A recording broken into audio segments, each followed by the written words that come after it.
tarde a todos. Os resistentes, depois deste fim de semana tão intenso de programação, quero agradecer a vossa presença e a presença dos nossos convidados, Celso Sim, a Camila, os dois curadores, o Fernando Fernando Serapião e o Guilherme, e por fim o Marcelo. Todos eles tiveram intervenção neste fim de semana, e trata-se hoje do debate que nós também queríamos de alguma maneira participativo com vocês. A sala ainda não conseguimos fazer um debate que era um espaço suficientemente redondo e grande para que todos pudessem participar, então fica sempre nós e vós, e eu queria tentar quebrar essa barreira para que haja muitas participações, até porque com certeza aqui também pessoas do outro lado do Atlântico que se juntam a nós nesta mesa. Bom, com uma tão rica companhia aqui, o meu papel é desplotar um diálogo e, de alguma forma, lançar algumas perguntas, algumas pistas para que nós possamos fazer uma reflexão sobre o Brasil atual, que é o tema deste debate.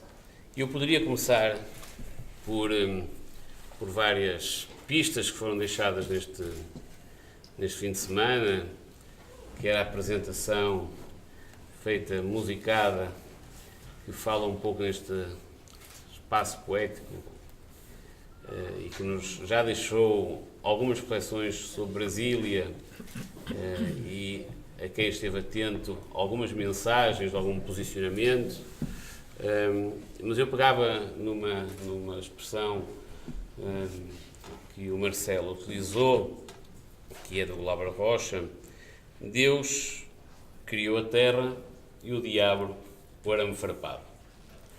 Ou seja, a questão da divisão, seja ela de terras, seja ela de ideias, seja ela de pessoas, mas a alusão ao arame farpado é uma forma abrupta de conseguir criar segregação, que é ainda uma coisa muito existente neste Brasil.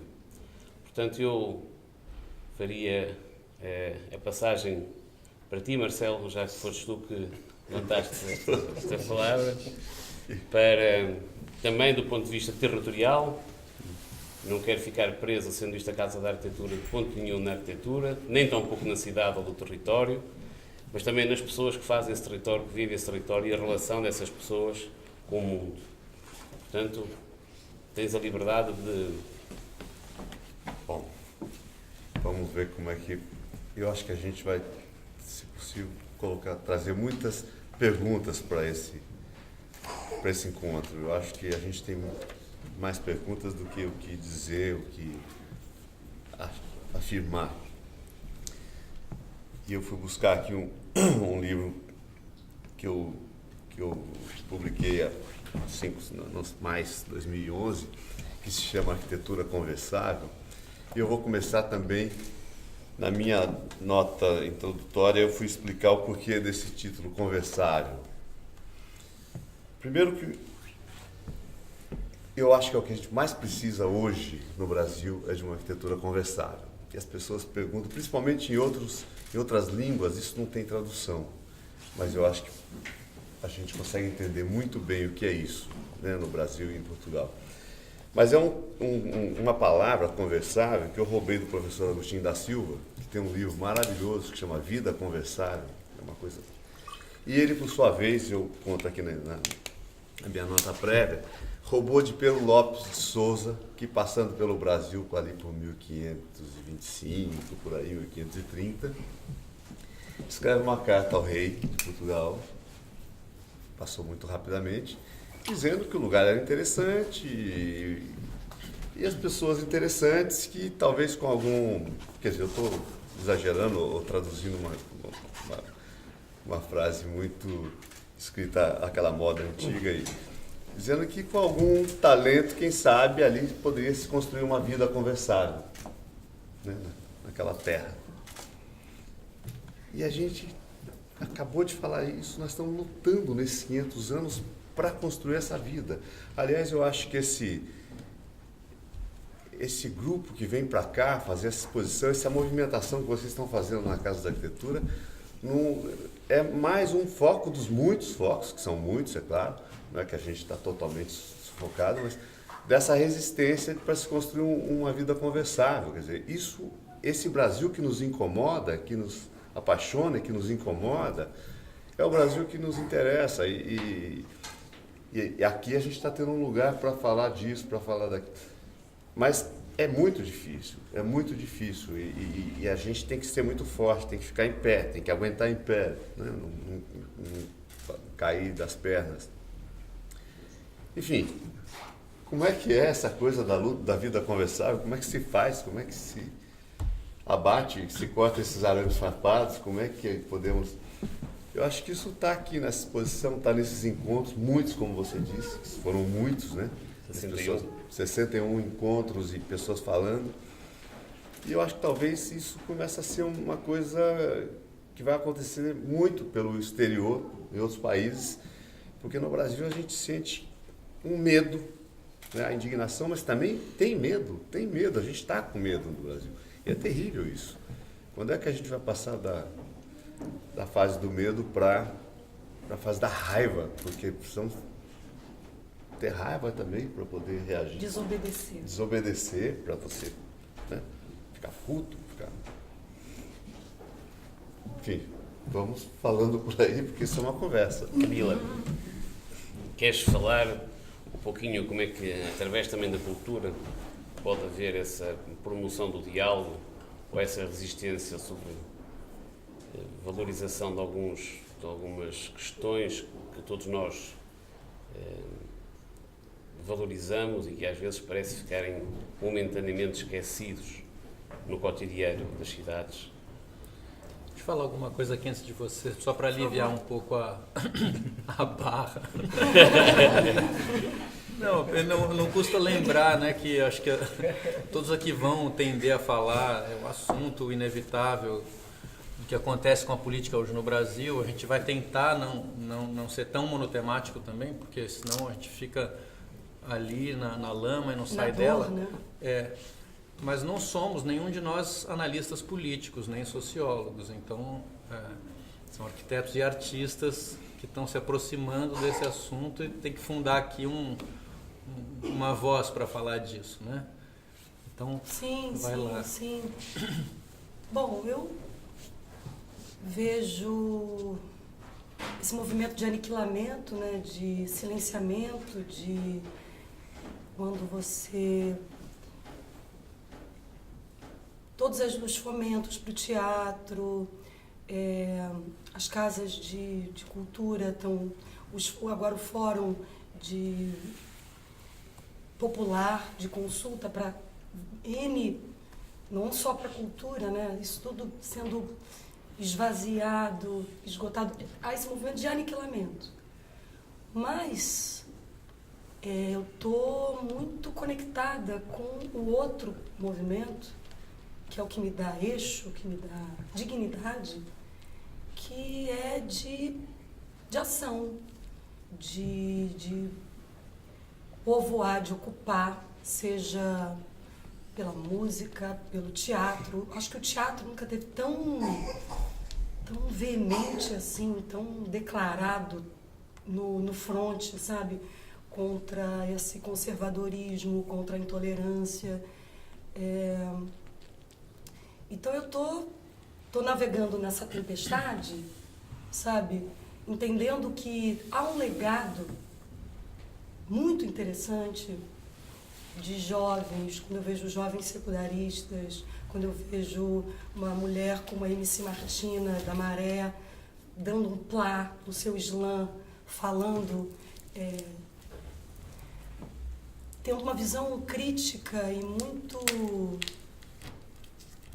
conectada com o que se pretende, o que se quer, que Brasil que se quer, um Brasil preto, um Brasil plural. isso é o que me dá esteio para entender que eu tô lá, eu tô no Brasil e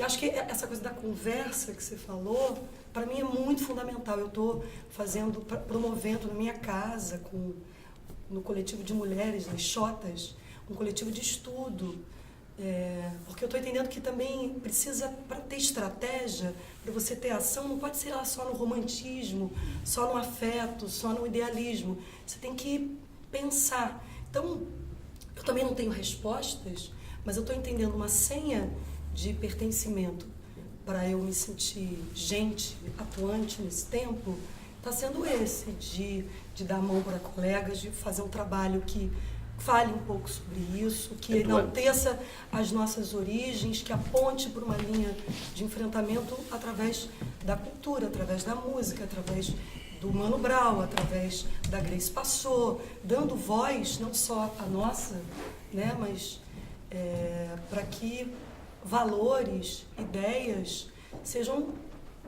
possam tocar. A Amélia, que veio falar comigo agora, que se sentiu afetada pelo trabalho de ontem, é uma maneira de resistência, é uma gota no oceano, e acho que esse trabalho também esse corpo a corpo, que o teatro, que o show, a música, esse olho no olho, a conversa, o debate, eu acho que nunca foi tão importante, nunca foi tão fundamental, que pode ser num fórum público, mas acho que também numa esfera privada e de sair da sua bolha, de ir para Maré. Então eu tenho ido para o Complexo Alemão, porque eu quero ouvir,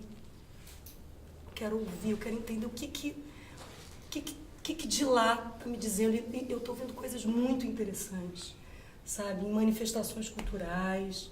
Ela não está nos livros, ela não está no mainstream, mas ela está é um vulcão efervescente que não tem Bolsonaro que vá calar, sabe? Claro que esse medo que a gente sente e sente-se hoje, é latente. É latente. Ele pode atuar como medo, melancolia, hesitação, mas eu sinto e estou mais conectada com esse movimento de furo, sabe? De enfrentamento. Fernando, diga. Neste tempo que nós percorremos juntos, tu tanto me mostraste coisas muito positivas e agradeço-te por isso, neste diálogo que fizemos. Nós encontramos também novas gerações de arquitetos que estendem a sua atividade profissional, que estão até plasmados na última projeção, que tendem a hoje estar na profissão de maneira diferente, atuante de maneira diferente e sendo partícipes de uma transformação, eles próprios, com as pessoas e não apenas só para as pessoas, sozinhos contra as pessoas. Isso tem acontecido também em Portugal, de alguma forma, esses coletivos. Como é que tu achas que se pode avaliar esse resultado? Já existe esse resultado? Ou apenas ainda está numa intenção, numa forma de abordar o problema atual no território? Bom, de uma certa forma, né, isso surge muito antes do problema, né? Quer dizer, no fundo, esses coletivos aparecem como uma resposta à sociedade atual antes do cenário político recente, né? Então, isso é importante que se diga. De certa maneira, esses coletivos, eles ganham outra dimensão nesse momento, né? No fundo, não que se espere mais deles, não é isso. A gente também não pode ficar passivamente esperando a ação desses coletivos, né? Mas, no fundo, a própria ação, né, de você ter um outro tipo de abordagem em relação à arquitetura, né?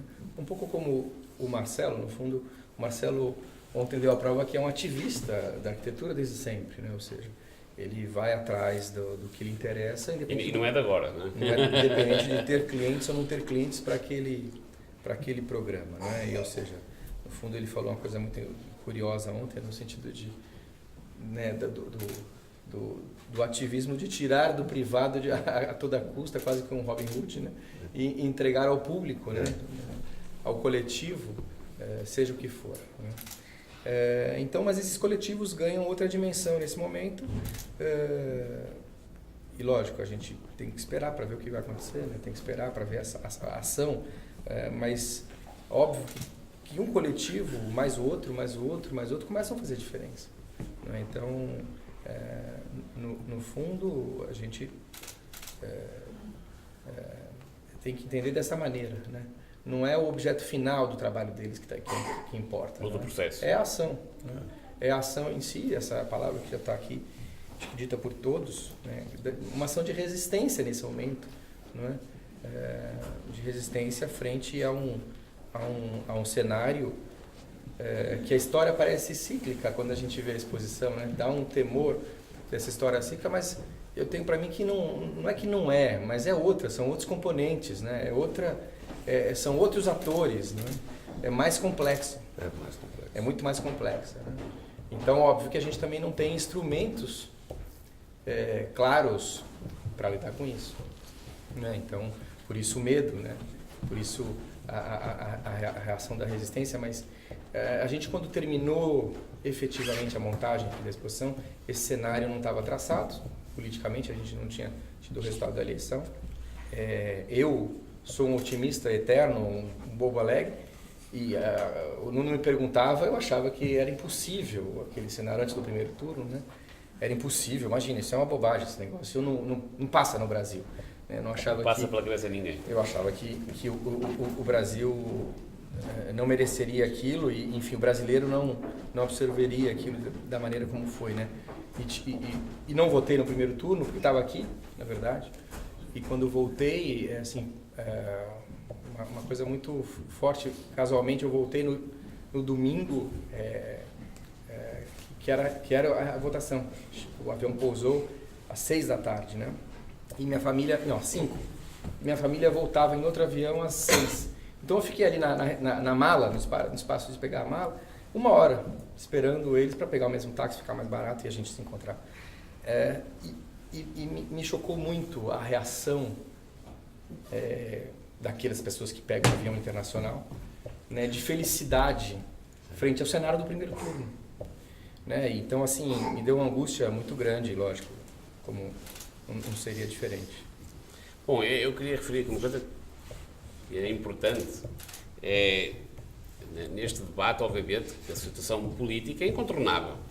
Não vamos fugir dela, mas não quero ficar refém dela. Se é coisa que a gente não fica refém de nenhuma condição política no debate. Então, quando eu coloco algumas questões, não precisa de colocar antes do e depois do. Ok? Portanto, é uma prova. Vai ser difícil. Agora sim, que as pessoas sentem, podem falar diretamente. Estou tranquilo, mas não precisa de... Desculpa, a gente esteja muito... A gente acabou de ver o filme do Celso também. Sabe? Que faz puxa uma coisa muito forte. Talvez a gente tenha mesmo que lembrar outras coisas, lembrar do show de ontem, da música, do filme, da aula do Zusa, mostrando aquele Brasil que você fala, meu Deus, quanta coisa a gente está vendo aqui, que Brasil é esse? Não é? Guilherme. Sim, mas acho que o filme do Celso também puxa isso. Né? Tem a Silvia Prado. Tem a Silvia Prado falando antigo. Exatamente. Tem o Hélio Oiticica todo ali, tem tudo isso de uma forma intensa, né? Eu queria dizer, então, 2 coisas, justamente porque eu sei que dos que estão aqui assistindo, nem todos assistiram ao filme que passou agora antes, mas essa conversa tem também um desdobramento a partir do filme. Então eu queria começar falando uma coisa e eu explico minimamente. Esse filme que o Celso Sim fez, chamado Penetrável Genê, ele é uma documentação e uma ampliação em forma de filme de alguma coisa que aconteceu em 2013, que foi uma instalação que ele fez no cemitério do Araçá, em São Paulo, que propunha derivas para as pessoas pelo cemitério e terminava numa experiência dentro do ossário, que é o edifício onde ficam guardados os ossos, e lá estavam os ossos de muitos dos desaparecidos políticos da ditadura, da vala comum de Perus, que tinha sido levado para lá. E esse trabalho, que participava da Bienal de Arquitetura, da qual eu era o curador, foi vandalizado durante a noite da véspera dele abrir, né? E quando isso aconteceu, logo depois do ato ecumênico, que era no dia de finados, dia 2 de novembro, todos ficaram muito em choque, muito surpresos, porque em 2013 não ocorria a ninguém de nós que alguém àquela altura fosse fazer alguma coisa em nome da ditadura, ou que alguém estivesse incomodado com um trabalho que estivesse mexendo, trabalho artístico que estivesse mexendo com a memória da ditadura. A gente sabia que havia problemas sérios com a Comissão da Verdade, que havia toda uma tentativa de frear a Comissão da Verdade, mas não que alguém se desse ao trabalho de quebrar um cadeado e pessoas para empurrar aquelas placas de mármore que caíram no chão, precisaria de 5 ou 6 homens fortes, né? Então era uma coisa bastante organizada, não era um bêbado que entrou à noite e nem sabia bem o que era aquilo e empurrou. Fato que acendeu uma chama, né? E é muito terrível olhar hoje para trás e ver o que era aquilo. O que aquilo já estava predizendo, né? Já era uma semente muito forte. Sim. De uma coisa que nós não víamos. Então estávamos míopes ou cegos, né? Estávamos, na verdade, mal acostumados por já décadas de democracia. 3 décadas. Nem canta. Jovem democracia. Então, mas 3 décadas. Mas e eu era um queria céuzinho lembrar... azul, pelo menos. Né? Tinha um céuzinho azul. Tinha, e houve um avanço. Mora no fundo do caldeirão, a periferia estava sendo aniquilada, o jovem preto estava sendo morto. Estava tanto quanto. Exato. As estatísticas não são de agora. As estatísticas, esse aniquilamento já existe. Esse é um assunto que acho que permeia aqui a conversa, que podia ser mais trazido. Eu queria só completar introdutoriamente, dizendo que em 92, portanto antes de tudo isso, bem antes, quando eu tinha 19 para 20 anos, houve o show do Caetano Veloso chamado Circulador, do disco que ele tinha lançado. Naquele ano ele fazia 50 anos, então esse show foi um show muito marcante por tudo isso, né? Era uma efeméride de anos não sei quantos do tropicalismo, agora precisaria fazer a conta, minha cabeça não está boa para isso, mas ele fazia 50 anos tudo, e aí ele cantava. Ele cantou Chega de Saudade pela primeira vez, ele cantava Bob Dylan e cantava Debaixo dos Caracóis, Roberto Carlos, e contava a história que ninguém sabia. Roberto Carlos fez essa música para ele, porque visitou em Londres no exílio, ele estava muito deprimido, ele cantou nas curvas da Estrada de Santos, o Caetano chorou loucamente, e o Roberto, tocado com aquilo, quando volta para o Brasil, compõe Debaixo dos Caracóis, dedicado a ele. E gravou na época, ninguém sabia que aqueles caracóis eram do Caetano, a música fez sucesso, como muitas do Roberto, mas essa história passou. Em 92, quando ele cantava isso, antes de cantar a música, ele fazia um depoimento em que ele dizia o seguinte, sobre o exílio, né? Foi a primeira vez que ele falou sobre o exílio, ele não falava, era um assunto tabu. E ele disse assim, na época que a ditadura se instalou no Brasil, eu achava estranho que os meus amigos de esquerda pensavam que aqueles militares ou que as pessoas, algumas que estavam ligadas àquilo, eram como se fossem assim, ou pessoas de mau caráter, necessariamente, ou como que alienígenas, que aquilo pousou no Brasil e veio do nada, né? E era uma coisa muito estranha, e ele dizia, não, e o que eu via é que a minha tia, a vizinha, as outras pessoas todas apoiavam aquele movimento e que tinha uma adesão muito grande numa classe média, que éramos nós. E então ele dizia, o que mais me doía quando eu estava no exílio era sentir que a ditadura era assim uma expressão profunda do ser do Brasil. Isso dito em 92, numa época onde a gente não pensava essas coisas, depois voltou com força essa frase que eu queria dizer por enquanto. Celso, vamos lá então. Antes de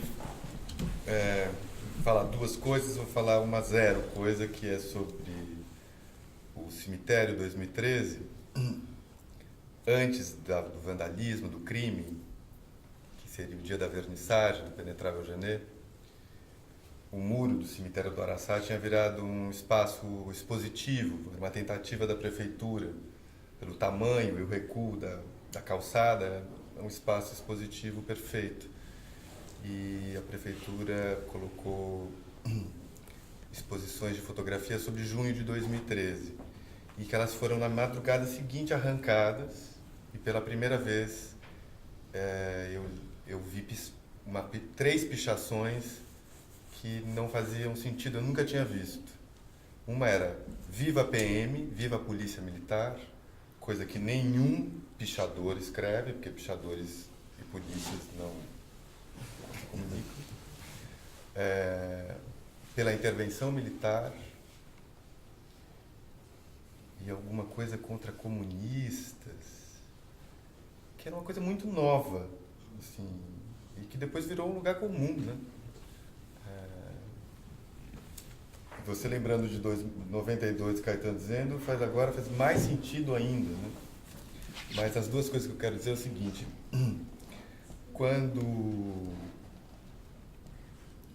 veio o convite para fazer o espetáculo de ontem, ato que a gente chama de Tempo 3, sobre um texto de 1959, 1960, da Clarice Lispector, mais um pequeno repertório de canções ligadas à exposição, que são de 1930, 2000. Mas, de alguma forma, na hora de montar a dramaturgia, algumas músicas mais recentes não entraram como expressões musicais cantadas, né? Mano Brown, Racionais MC e a música Comida, dos Titãs. E Camila e Lucas, nós, nos ensaios, então, a gente precisa trazer esse espetáculo para 2019, né? E era um jogo muito interessante de criação artística, de você trabalhar com dois materiais, um texto que já tem 60 anos e músicas, e de alguma forma termina como, quer dizer, agora tem um bis que chega no século XXI, 2 músicas, uma de 2015 e outra de 2019. Mas, de alguma forma, o espetáculo mesmo, aquilo é um bis, né? O espetáculo termina com uma música de 1970, que é Bye Bye Brasil. Assim, a gente precisa trazer esse espetáculo para 2019. E trazer o espetáculo para 2019, principalmente, é tocar na questão indígena e na questão negra. Tanto que eu fiz questão de colocar o Índio, do Caetano Veloso. E é um trabalho muito interessante com a história. De né? botar uma mulher negra abrindo. Botar uma mulher negra abrindo, que a Grace passou, fazendo um poema que chama Olhos da Terra, que foi uma encomenda para o disco da Elza Soares, que acabou não virando uma faixa falada do disco A Mulher do Fim do Mundo. E fizemos o que demos o melhor para fazer uma coisa hoje. Mas, e aí eu fui para casa, o tempo inteiro pensando que no dia seguinte, hoje, tem um debate sobre o Brasil atual, que é o tema.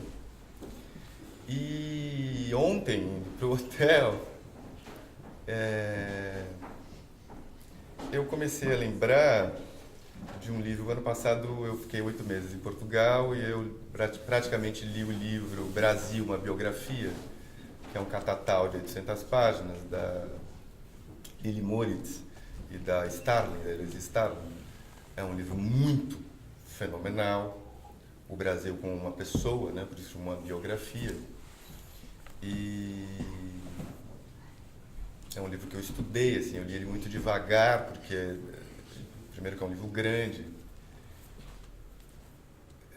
Minha fala é sobre história, que não existe presente sem passado, né? Assim como a gente, ao tentar fazer um trabalho poético para o dia de hoje, mas através de documentos históricos, precisa contemporizar e trazer alguma forma, pensar como isso diz agora.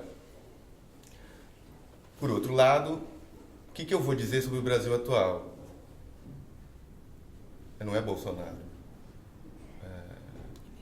E quando eu fui para casa, eu lembrava desse livro, e o que me chamou mais atenção, eu já conhecia o assunto por causa de um texto do Rainer Miller, do dramaturgo alemão, que é talvez a única pessoa que tenha escrito uma peça de teatro sobre a Revolução Haitiana, que é uma revolução negra, a primeira revolução republicana do planeta, e ela é 8 anos antes da Revolução Francesa, 1771, se não me engano. E a Heloísa Starling e a Lili Moritz, nesse livro Brasil, uma biografia, quando acontece a Revolução Haitiana, o Brasil ainda era uma colônia, em 1771. Logo depois começa a Inconfidência Mineira. Era o pavor, né? O pavor que se estabelece entre o poder, e eu não estou dizendo isso porque eu estou em Portugal, porque isso é história. Eu poderia estar em Osasco, em São Paulo, ou na Conchinchina, ou em Paris.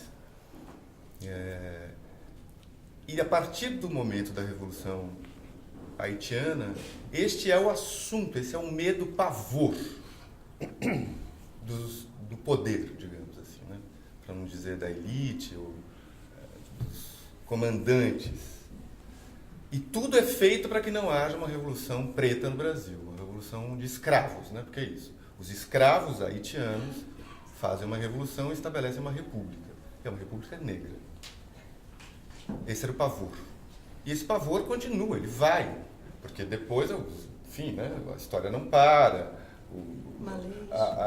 O Império Português vai para o Brasil em 1808, X. E vai dar até hoje.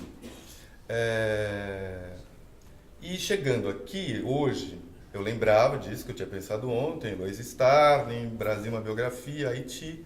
Mas vindo para cá, pensei, puxa, o Brasil atual, o que é o Brasil atual?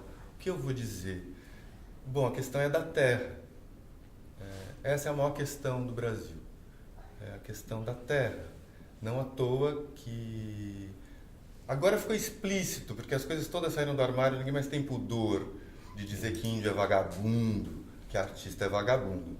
Mas isso não acontece de uma hora para outra. Isso estava na cabeça de uma grande...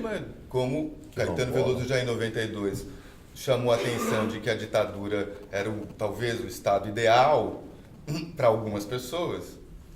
Agora se diz claramente que território indígena é um absurdo, né? Porque é improdutivo. Tem improdutivo. Por que esses...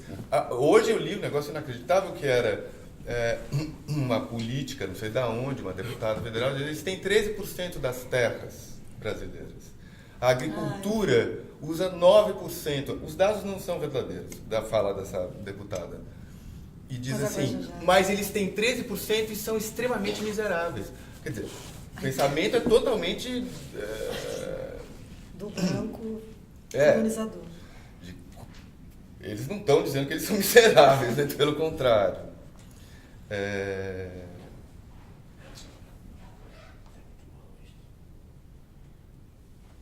Mas...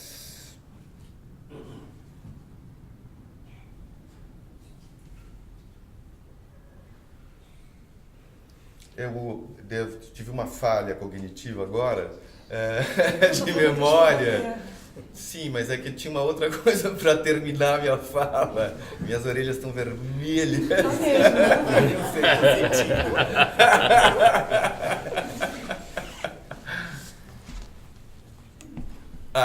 É uma confissão, por isso que minhas orelhas ficaram vermelhas. Desde que, dos últimos anos, depois dos desastres do pré-impeachment da Dilma Rousseff, no meio que eu vivo, que é um meio de pessoas muito privilegiadas, porque são artistas, intelectuais, eu sempre ouvi uma coisa que eu não entendia e eu sempre fui...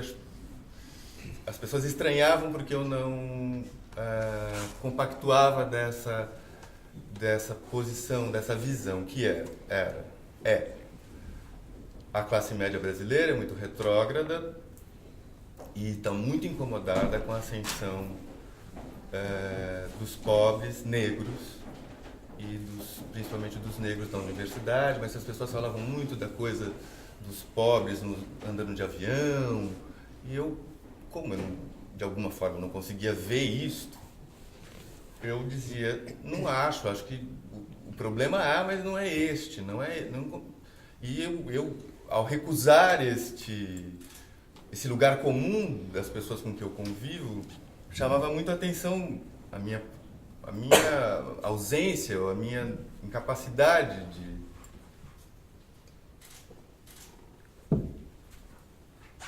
de aceitar, ou a minha cegueira. E eu continuo dizendo que não era cegueira, eu só não sabia dizer o que era. Pois depois do ato 3, hoje caiu a ficha. Porque eu lembrei da Revolução do Haiti. E assim, puxa, eu estava comendo bola mesmo. A tal da classe média que tem ódio da ascensão social que aconteceu no Brasil nos últimos anos é por causa de uma possível revolução dos pretos. Dos pretos, dos gays. Dos pretos, dos gays, dos estranhos. Dos e talvez estranhos. por causa que ontem eu pedi, todo mundo aceitou, porque não tem como aceitar, a última canção, que já era do Bis, A Liberdade é Bonita, que são frases extraordinárias que só um grande poeta como Jorge Maltner poderia dizer, que é desde os erros e os defeitos cotidianos fazem parte dos direitos humanos, mas o principal para mim é quando ele diz: a descoberta do outro é puro prazer.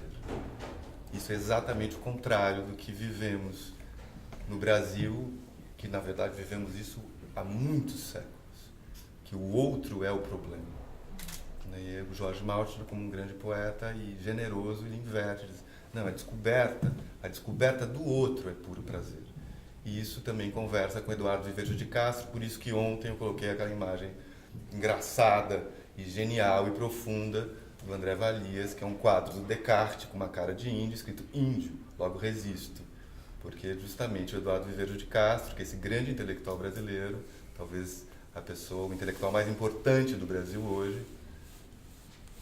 que ele inverte Descartes, que não é penso, logo existo. O outro existe, logo penso. O pensamento é uma ferramenta de comunicação. Eu acho que isso é mais importante do que nunca no Brasil. E dou por encerrado. Muito bem.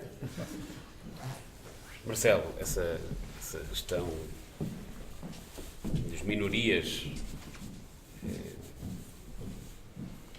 estranhos, poderem ter essa liberdade de ascender às coisas mais básicas, como andar de avião, como ter uma casa, como ter acesso à cidade.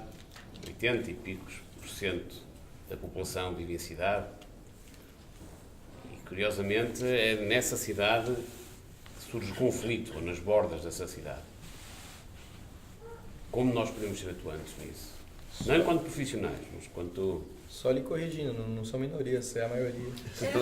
Não, essas minorias que estão... Não, brincadeira, essas minorias que estavam crescendo ou saindo é o resultado de um acesso à cultura, à educação e, portanto, a fazer exigências sobre um modo de estar. O que eu acho que mudou no Brasil nos últimos 20 anos foi a compreensão de um grupo muito grande que antigamente estava conformado e que ascendeu a poder, que isto também é para nós, esse território também é nosso, esse direito de comer um iogurte, como falava um crítico, um analista político, do acesso que teve ao iogurte, uma expressão que eu nunca mais esqueci, e que a pessoa que comeu o iogurte não quer deixar naturalmente de comer, porque teve, então eu também posso. E esse também posso foi uma ação de ascendência que levou a uma contrariação desse alto. Não sei se podes. Isto no acesso à cidade é... Eu acho que a gente tem que fazer muitas críticas. Claro que isso estava acontecendo. Claro que vamos pegar primeiro essa Bolsa Família que foi criada no Brasil. Isso era fundamental, porque antes de qualquer coisa, ninguém pode passar fome. Vamos começar a zerar por aí. Não é possível. Então, isso foi um choque. Tanto é que muita gente foi contra no princípio, né? Elite, isso, aquilo. classe média falando mal, o cara agora não vai trabalhar, vai receber, né? Meu Política destino está lá. paternalista. Fica... Então começou essa história. Isso já foi aceito, ninguém fala em tirar isso, inclusive. Talvez agora comece. Mas a gente cometeu erros e eu acho que houve nós relaxamos um pouco. Digo nós todos como sociedade. Parecia que a coisa estava indo bem, mas de repente a gente não se deu conta de que falou, tudo bem, vamos criar o acesso ao consumo e vamos consumir. Tem um amigo baiano que diz, Roberto Filho, fala assim, mas e daí? Um dia a gente andando pelo interior da Bahia e vendo o pessoal com moto para lá para cá, não tem mais um burrinho para cuidar da coisa, e moto, isso, aquilo. Mas vamos continuar consumindo feito imbecis, sabe? Vamos incentivar a indústria automobilística, quer dizer, todo mundo tem que ter carro, tudo bem, tem que ter, mas podia ser outra coisa e não o carro. Porque o carro é esse objeto Lembrei absurdo. de uma fala, agora em 1982, eu gravei uma entrevista com Darcy Ribeiro, em 82, em que ele disse a seguinte frase, se não tiver escola de período integral para todo mundo, em 10 anos vai estar o Exército, a Marinha e a Aeronáutica embaixo dos morros, porque vai descer e vai explodir tudo. O Darcy Ribeiro falou isso em 82, ele era considerado um louco, completamente desrespeitado na academia e tal, porque ele era um louco. Eu acho que a questão que você está falando dos educação, claro. Como imbecis. De qualidade. Quer dizer, a gente ficou nessa coisa, tem que ter consumo, tem que ter, mas faltou pensar no que e como que a gente vai fazer, como é que vai Mas incluir. achas que isso aconteceu, Então, Marcelo? eu acho que aconteceu, assim, simplificadamente, eu acho que aconteceu o seguinte, eu vou contar um fato só que antes da eleição da Dilma, estava chegando na minha casa, e o guarda noturno que fica ali a noite toda apitando e tal, aquele vigia. Ei, doutor, vai votar em quem? Falei, vou votar na Dilma, claro. Não acredito, doutor. Vai votar na Dilma, doutor? Mas por quê? Eu falei, olha, eu acho que muita coisa tem melhorado, né? Está distribuindo mais a renda, que é aquela coisa fundamental, que para a gente é o centro de tudo, é a distribuição de renda. Então, vocês não acham que melhorou a vida de muita gente? Ele falou assim, doutor, mas só melhorou para os pobres, doutor. Quer dizer, o cara que estava ali, quando ele me fala isso, eu falei, tá vendo? O outro subiu um pouquinho, pisa na cabeça do de baixo. Então, nós criamos essas cobras. Exatamente. Ele assume os traquejos. Rapidamente, e é muito rápido. Quer dizer, como é que a gente se descuidou? Isso é um descuido. Que é que eu falava ontem. Geral. Nada se pode tomar como dado, né? A liberdade é bonita, mas É. cuidado.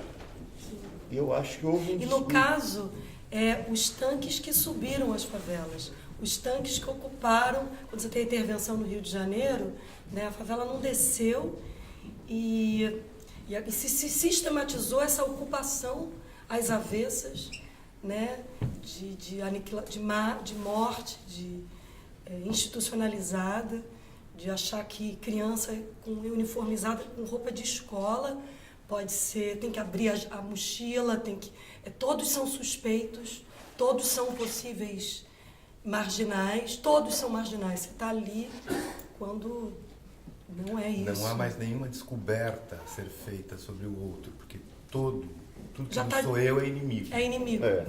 A gente está em 1500. Então, e nesse sentido, isso que o Nuno está dizendo, quer dizer, também a gente, um pouco repetido do que eu falei ontem, mas como arquiteto, urbanista, a gente olha para a cidade e sabe que se a cidade só vai dar certo, ela só dá certo se você tiver mistura de tudo, de faixa etária, de classe social, claro, com o mínimo de diferenças, né, social possível, com mais distribuição de renda, mas só essa mistura garante segurança e tudo mais. E a gente está vendo o contrário, quer dizer, os muros, agora nós temos o elogio aos muros, né? O elogio às armas. As grades, as armas e tudo mais. Então, O perigo está sempre no outro, não é? Foi algo que vocês O inferno, como se dizia, né? Os franceses, os brasileiros, o inferno são os outros. Não. Eu queria falar uma coisa que é o seguinte, tentando injetar um lado de positividade. Que bom. Obrigada. Te amo, Gui. O Brasil é um país para o qual, desde sempre ou há muito tempo, a questão da esfera pública parece um mal-entendido, não é? Um pouco como Roberto Schwartz escreveu a partir de Machado de Assis, né? Porque na obra de Machado de Assis os valores, quer dizer, nos romances de Machado de Assis aparece uma questão absurda, que é como podem os valores iluministas, liberais, caberem no país escravocrata. Então isso são o que ele chamou de ideias fora do lugar, aqueles valores que são importados e que chegam numa realidade onde eles não tem como existir, e aí é uma farsa. Então, ideias fora do lugar. O que me parece é que, de alguma maneira, a noção de espaço público, porque a de esfera pública, foi sempre no Brasil uma espécie de ideia fora do lugar, porque uma sociedade patrimonialista, estruturalmente desigual, onde a noção de espaço público, que supõe esse compartilhamento da coletividade, nunca foi um valor de verdade. Então, o espaço público, ao invés de ser entendido como o lugar de todos, é o lugar de ninguém. E aí é depredado, é mal cuidado, as pessoas não entendem aquilo como suas e etc. E isso se traduz na cidade. Eu falei que ia ser positivo, eu estou falando uma coisa horrível, mas eu vou dar a volta. Eu vou dar a volta. Confio. Isso se traduz na cidade no gradeamento dos espaços públicos. As praças e os parques são privatizados, aquilo tudo é depredado, é mal cuidado, etc. No entanto, e também o Rio de Janeiro é diferente, porque é uma cidade, por muitas razões, onde a praia e o valor do espaço público ligado ao corpo tem outro sentido. Mas São Paulo... Na Zona Sul, né? Na Zona Sul, exato. É mais democratizado esse acesso. Mas tem a favela convivendo com a... Assim, a favela é no Favela é na Zona Sul. É na também. Zona Sim, Sul. não, mas o Jacarezinho não é na Zona Sul. Intencionando. Eu não estou discordando. Estou dizendo Não, não. assim, isso que ele Mesmo tá a Zona falando, Sul...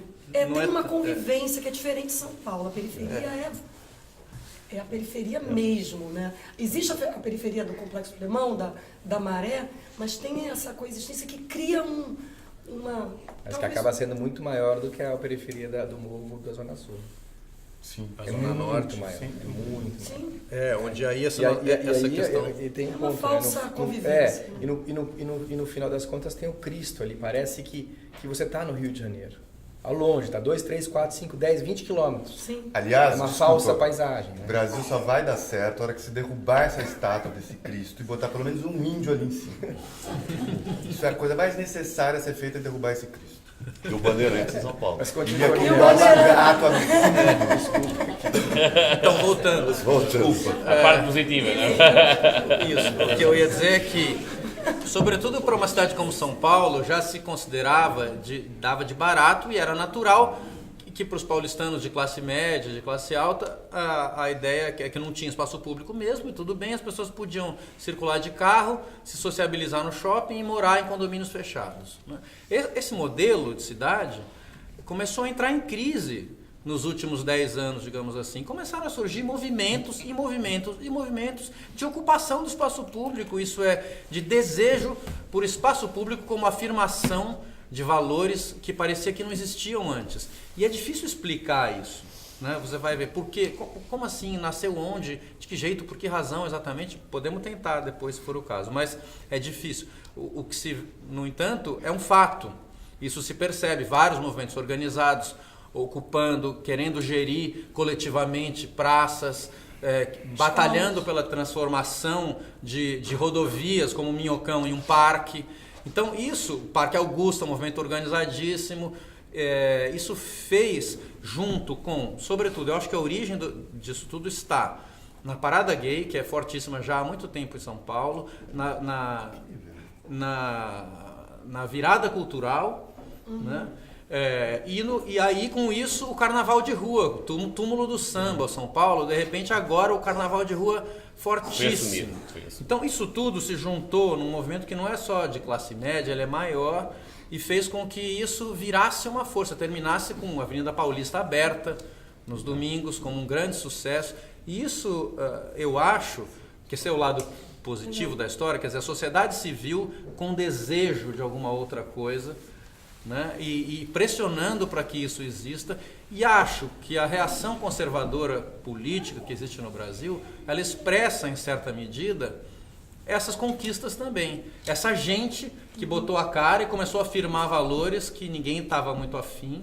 Então, outra coisa, o movimento Ocupa Estelita no Recife, que foi um dos mais importantes de politização sobre a questão urbana, contra a especulação imobiliária, a favor de certos valores, eu acho, às vezes eu falo isso, as pessoas acham ingenuidade, mas eu acho mesmo que se não fosse o Ocupa Estelita e o sucesso que ele teve como repercussão na sociedade, o Gedel Vieira Lima não tinha caído e o Lavi em Salvador tinha passado tranquilamente, porque o evento Lavi foi...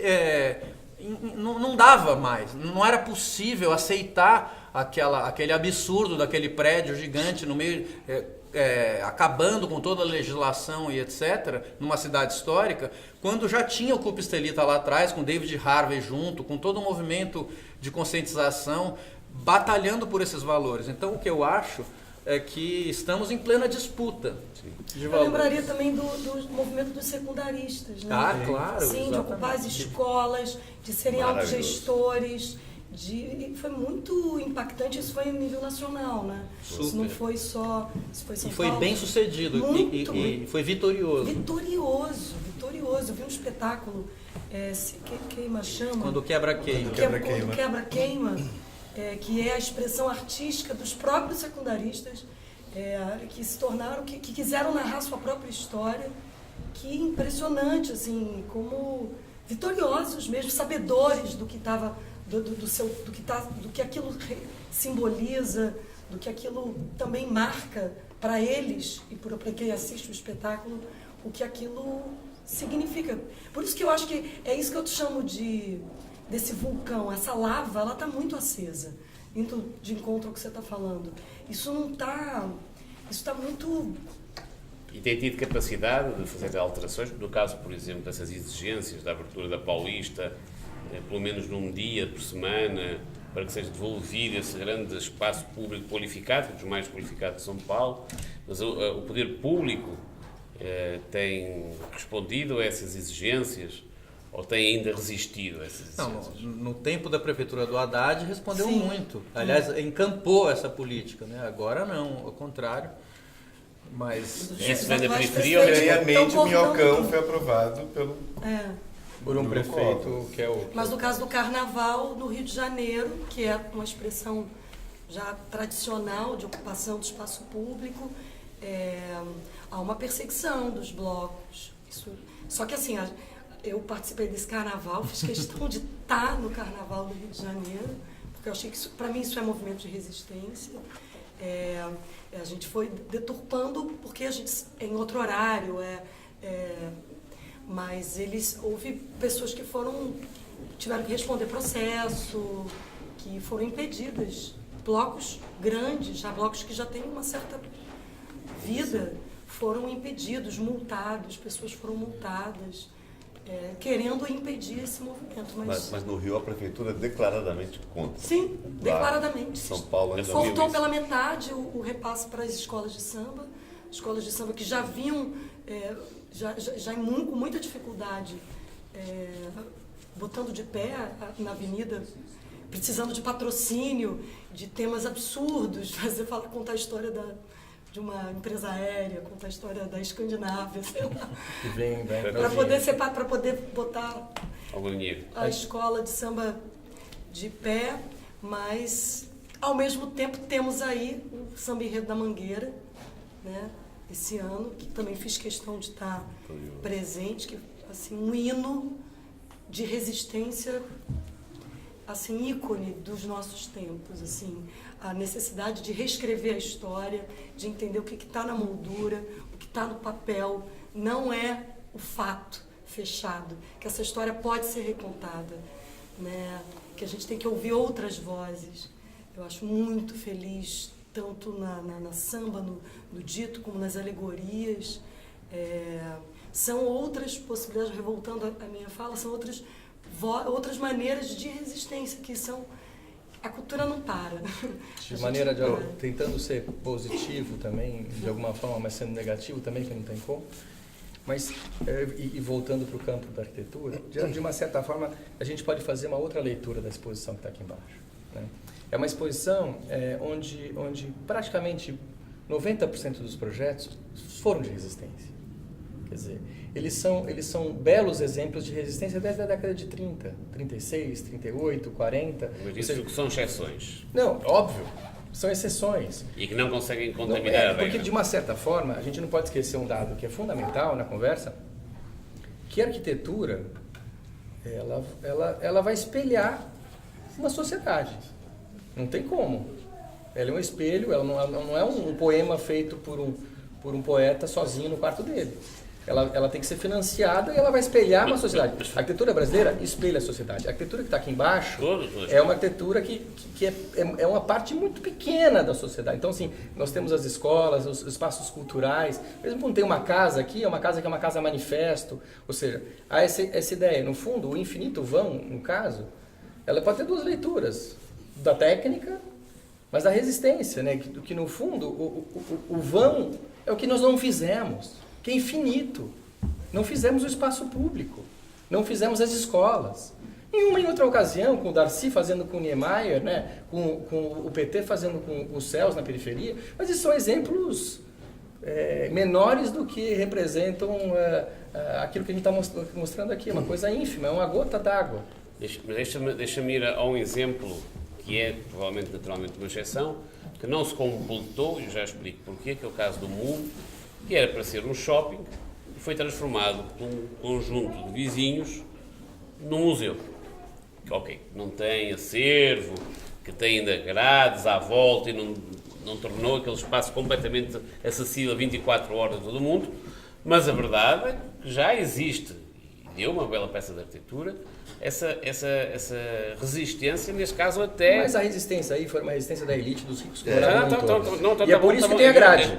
E é por isso que tem a grade. A gente sabe. Desde o início. E por isso que nunca teve gestão. Desde o início. Isso a gente sabe. Mas... Deu uma peça boa de arquitetura.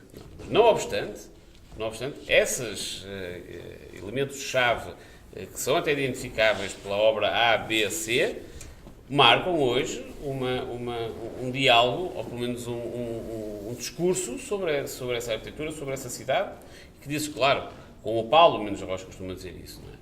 O problema é que não deixam a gente fazer. A gente sabe como faz. É a resistência. O problema é que não deixam fazer no total.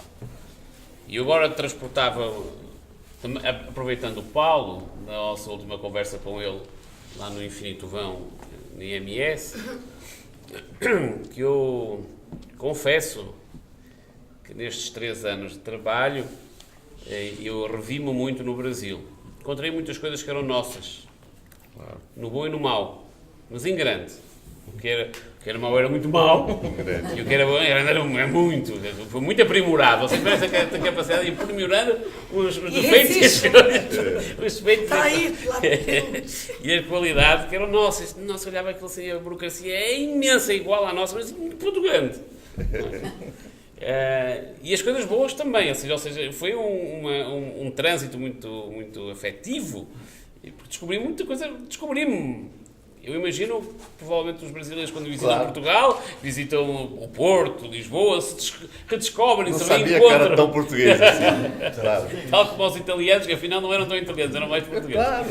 Mas aqui a questão era, neste sentido desta última fala do Paulo, deste último discurso, que a questão do entre Portugal e o Brasil tinha sido um tropeço histórico.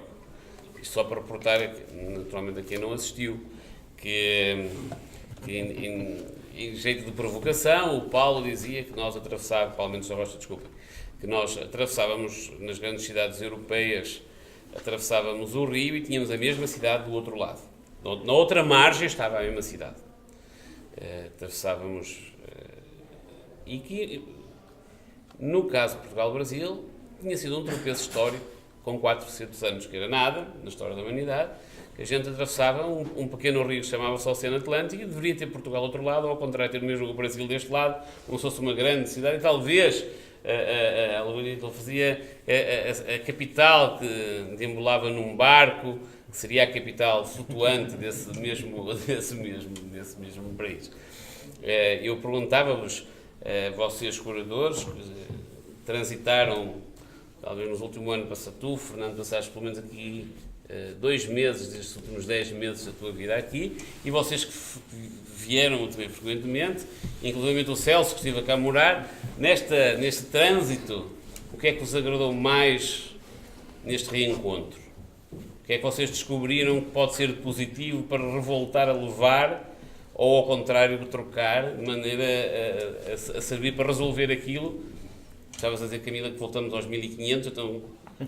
Já que vamos voltar, vamos começar de novo. Vamos começar de novo. Não, vamos começar de novo.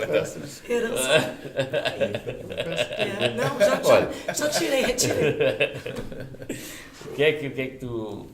Bom, eu acho que é muito importante, por isso que eu digo, essa experiência, dessa exposição, com essa troca, é muito legal para a gente se ver, né?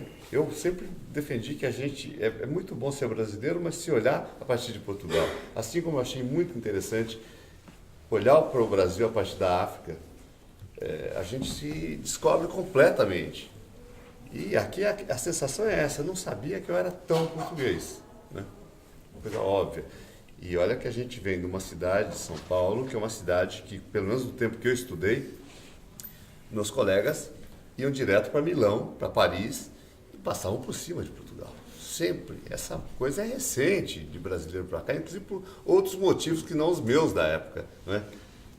Mas era uma coisa muito triste, o desprezo por Portugal do brasileiro, essa arrogância. Isso está muito em São Paulo, assim, numa certa elite paulistana, ou paulista mesmo, do estado de São Paulo, o interior de São Paulo é um horror.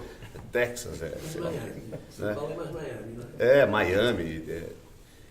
Mas eu queria falar, então eu acho que essa troca, isso tem sido muito bom, eu disse, escrevi num artigo que queria que fosse publicado, demoraram para publicar no estado de São Paulo, acabei publicando no Vitruvius, que eu digo que essa exposição, se é boa para os portugueses, ela é melhor ainda para os brasileiros. Ela é importante ser levada para o Brasil, porque é isso que a gente precisa lá. Olha, temos aqui a arquitetura feita, que espelha os momentos todos políticos, sociais do Brasil que a gente passou, e que também tem cultura, isso que o Paulo disse, sabemos como fazer. Se é para construir nossas casas, a gente sabe como construir nossas casas, Vamos fazer. Mas eu queria, para não ser só o pessimista, que parece que... dizer 2 coisinhas. Quando eu estudei arquitetura, era de 1974 a 78. Momento auge da ditadura, momento horroroso. Isso não era um momento que mataram o Herzog, que teve toda essa coisa. E a gente ali, sabe, se fazia, era muito bom, era muito vivo, atravessar a cidade, ir num porão para assistir o Encoraçado Potemkin, sabe, carregar livro escondido aqui e ali. E foi um momento de alerta. Isso que eu digo, que a gente está, sabe, relaxou um pouco, se descuidou nesses anos.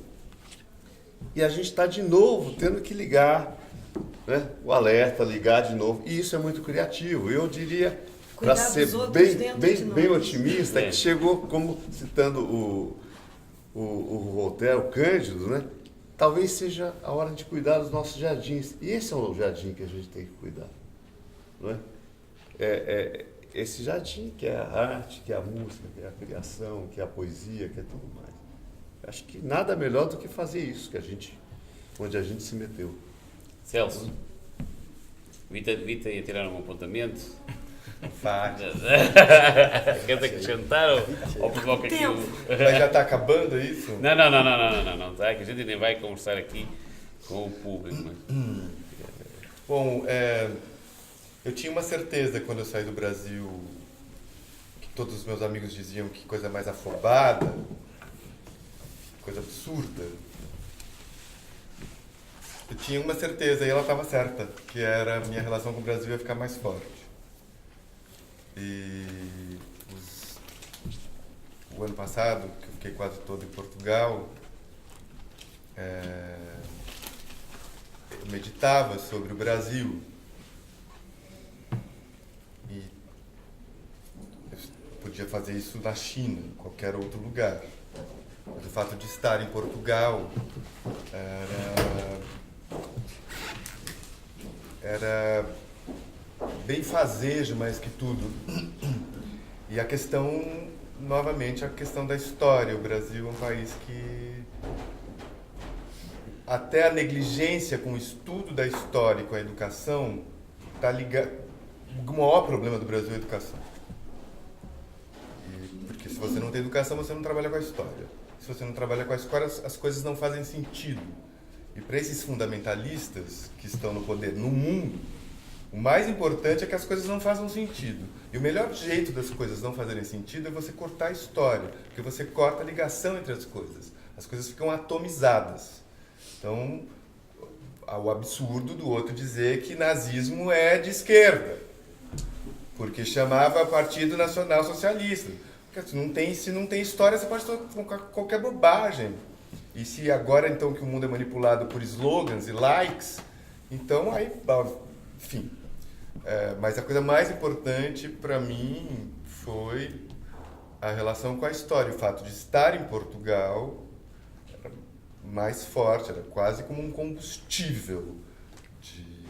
E como eu fiquei a maior parte do tempo em Lisboa, e além de ter visto, acho que uma das coisas mais importantes, 3 coisas muito importantes que aconteceram, ou 4, que 2 delas estão aqui. A exposição portuguesa, de arquitetura portuguesa, que estava antes da Infinito Vão, que era uma coisa extraordinariamente bem feita, que dava inveja. Os universalistas. Os universalistas, uma coisa que me deu inveja. Eu falei assim, puxa, que maravilha, uma coisa com filosofia, arquitetura, história. E depois, no dia 12 de maio, em Lisboa, que era um dia antes de uma anticomemoração brasileira da libertação dos escravos, eu fui para a Cova da Moura, que é um bairro, uma favela em Lisboa, um bairro negro, cabo-verdiano. Amigos negros brasileiros me convidaram para ir para um evento, um filósofo francês, que agora não vou lembrar o nome, tem um nome muito difícil, não ocidental, ia ter uma palestra sobre urgências pan-africanas. E fui com uma amiga minha, Júlia Duarte, e foi uma coisa muito extraordinária, assim, foi a coisa talvez mais importante que aconteceu em Portugal, foi ter contato com esse grupo, com negros, angolanos, moçambicanos, cabo-verdianos, enfim, todos os negros lusófonos, juntos, jovens, universitários, intelectuais, poetas, sociólogos, e ter contato com um pensamento de identidade, de crítica, das urgências, e que aí já não eram mais urgências não apenas deles, não eram só urgências negras, elas são urgências do mundo, são urgências dos excluídos, dos humilhados e dos ofendidos. A relação com a história. Essa é a coisa mais importante, além da comida, do prazer, simpatia. Da gostosura. Da gostosura. Portuguesa. Gostosura. A relação com a história, eu acho que é a coisa mais importante. Dessa afetividade que eu me reconheço também, quando eu estou aqui. Te reencontras? Sim. Eu acho que é a minha 4ª ou 5ª vez, e essa tem uma afetividade latente que eu me reconheço e que me impressiona muito. Eu fico com muita dó. Eu vejo Portugal muito mais conectado com o Brasil do que o Brasil com Portugal. E eu acho essa falta de conversa, essa falta de encontro, acho que a gente perde muito. Acho que essa arrogância brasileira, ela está também nisso, de achar que precisa negar, nega Portugal, nega o índio, nega o preto, nega a sua própria identidade. Nem vê a África. Sim, a África, a América Latina, para os irmãos, é uma falta de... Eu comecei a ir para o Brasil quando nós ainda estávamos relativamente bem, economicamente. Comecei a fazer projeto no Brasil. Entrou a crise financeira e eu regressei mais a Portugal, senão o escritório aqui se desfazia por completo, não era preciso ter atenção. E neste tráfego, eu acho, na altura o Brasil estava super forte, e agora a gente vê um Portugal, pelo menos mais satisfeito, que mudou de um discurso, e ao contrário estamos a ver esse discurso pessimista no Brasil, e eu com alguma destas conversas que tínhamos tido com os curadores, sentimos que temos aqui uma ótima bicicleta que a gente tem que montar como aos pedais, né? Quando um está em baixo, está em cima, outro vai em baixo. E a gente a gente for a pedalar e não parar, a coisa de um lado ao do outro a gente está a de safar. Fernando, eu lembro que tu falaste uma coisa muito divertida, tinhas visto que a arquitetura aqui tinha chegado ao chão no seu desenho, que era isso que nós sentíamos quando íamos para o Brasil, ou os portugueses que falavam do espaço da calçada, do espaço público, do espaço de encontro, e que aqui tinha ido lá chegar. Conseguíamos lá chegar. Tu não achas que isto pode contaminar? Achas que pode servir de referência? Achas que o Brasil de hoje poderá caminhar nesse sentido? Porque essa exigência existe lá. Existe, sim, mas eu tenho a menor esperança de que a gente tenha um dia essa calçada assim. Não que o Brasil não mereça ter uma calçada assim, né? Mas, enfim, cada país tem a sua história. A gente tem muitas urgências para chegar ao nível de calçada de vocês.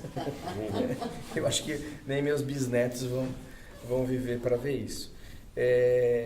Mas só para contextualizar essa ideia, já a primeira vez que eu e o Guilherme viemos aqui, primeira vez juntos, na verdade, né? Quer dizer, na abertura da casa, em 2017, final de novembro de 2017, viemos convidados, estávamos já fazendo a coleção e a exposição, fomos convidados, então estávamos mais livres, não tinha muito trabalho, né? A gente estava livre, e haviam outros convidados internacionais, um deles era um editor de uma revista que é simbólica para a arquitetura e tal, que o Guilherme já conhecia, eu não conhecia, e acabamos fazendo uma patota, como a gente no Brasil, e saímos para jantar, alugamos um carro, fomos ver a arquitetura, ficamos 2, 3 dias juntos, assim, porque tínhamos tempo livre, né?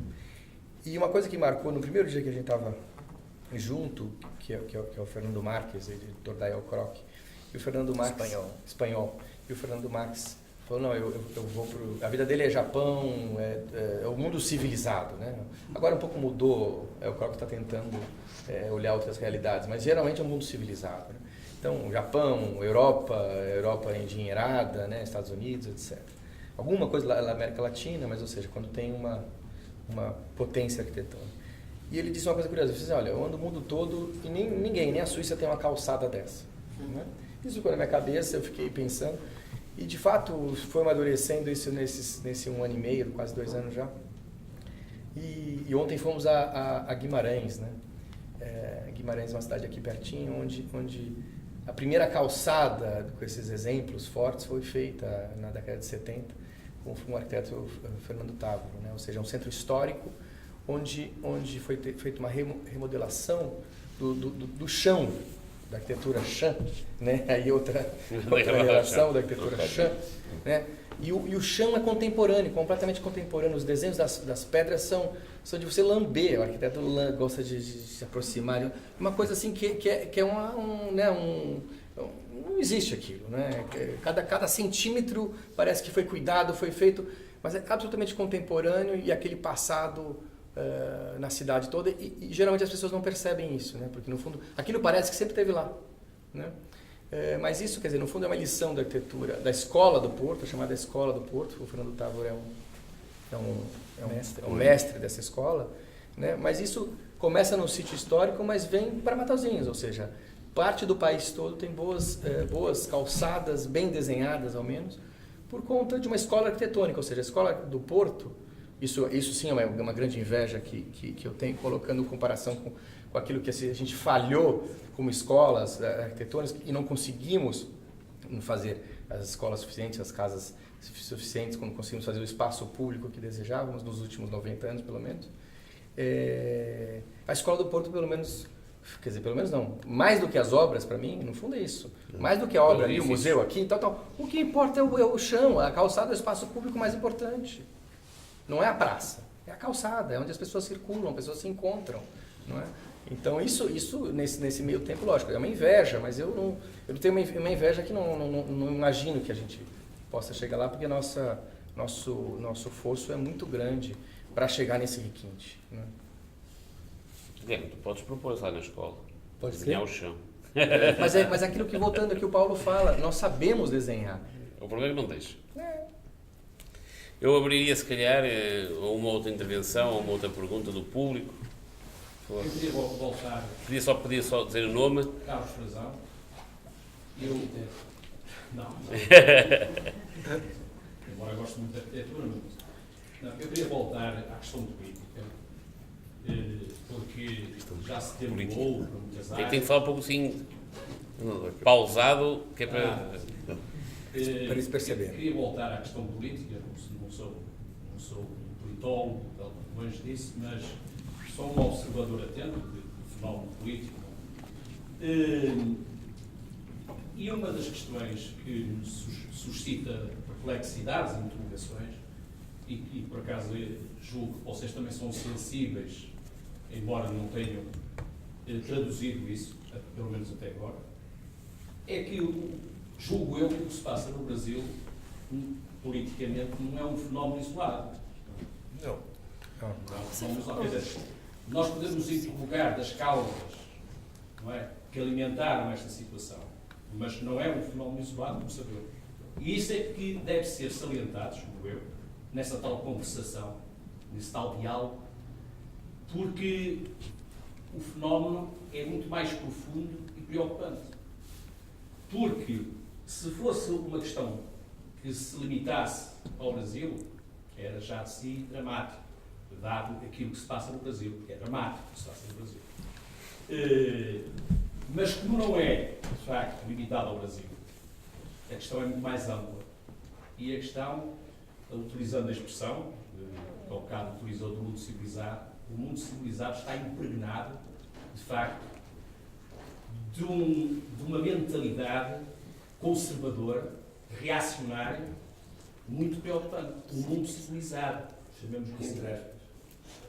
O dito. Portanto, e os exemplos estão nos Estados Unidos e na Europa. Sim.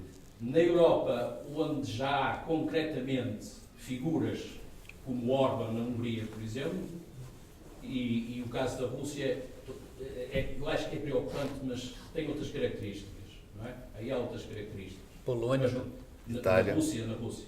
na Polônia também. Mas na Holanda. Já ia falar disso. Turquia. Na Polónia, na Itália, em Espanha, há um partido de extrema-direita emergente, muito preocupante, não é?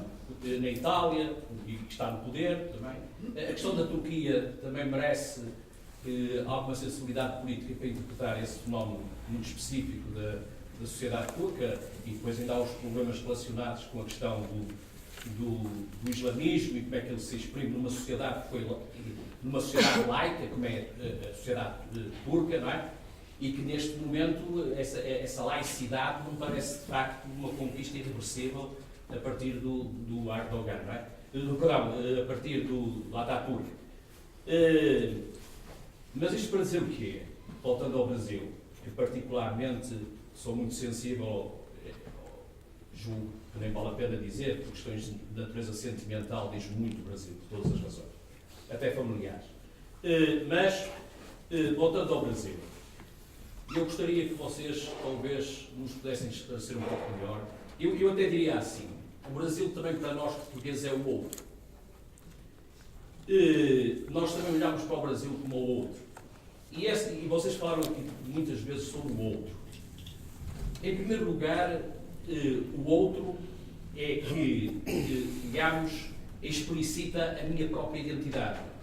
Eu só me identifico a partir da existência do outro. Porque se eu vivesse numa ilha isolada, eu não tinha existência, não tinha identidade. É a existência do outro.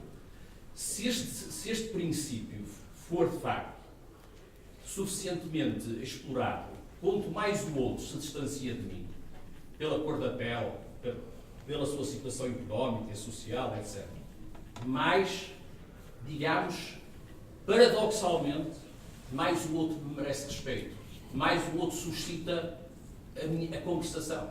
Quanto mais diferente o outro é, mais estimulo o diálogo com ele. Porque senão, transforma-se tudo no monólogo. Se o outro for quase eu, então estamos no monólogo. É na diferença que eu vou aprofundar o diálogo e a conversação. Portanto, agora, o Brasil, para terminar, não é? O Brasil tem uma riqueza relativamente ao outro que é extraordinária. Porque o Brasil tem índios, o Brasil tem negros, o Brasil tem mestiços, o Brasil tem pobres, o Brasil tem ricos, tem mulatas, tem homens, tem mulheres, tem uma panóplia, tem uma diversidade a todos os níveis, em que esse potencial podia tornar o Brasil um caso quase único.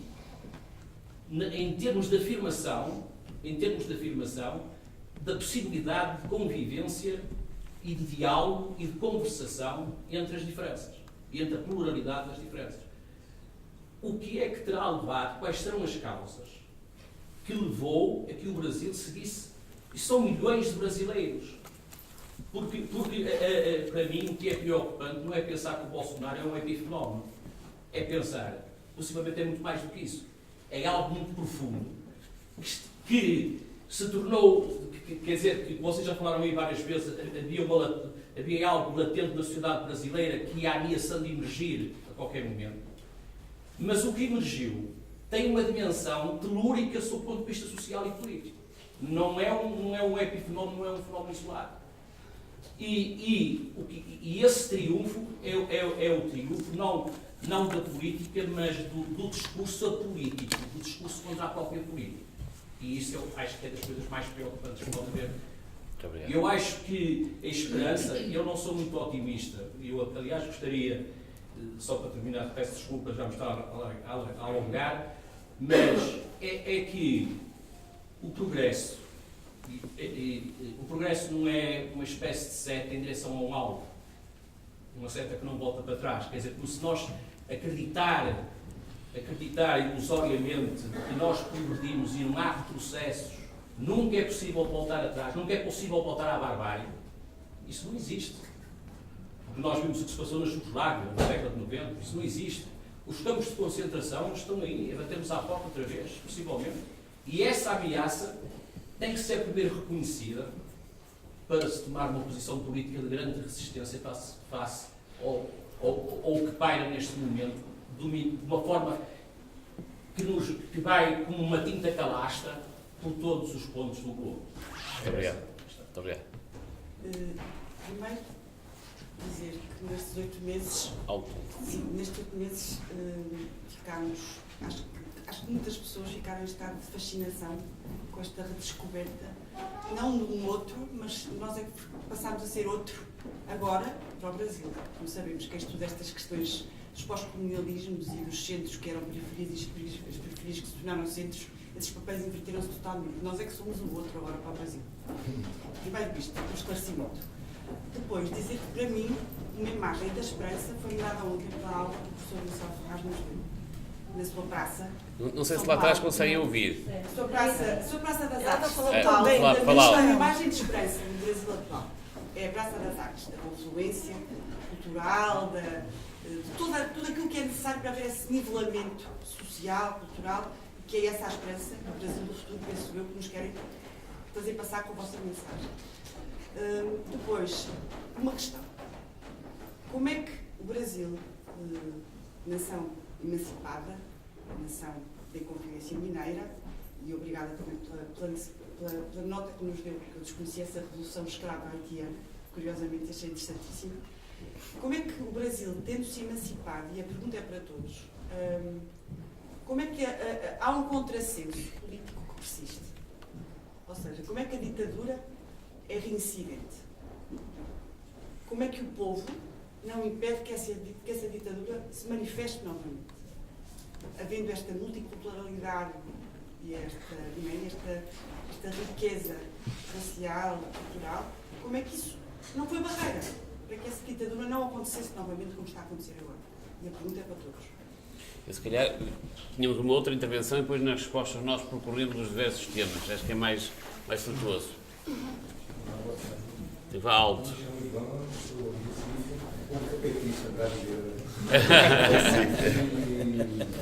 Axé! Axé! Sobre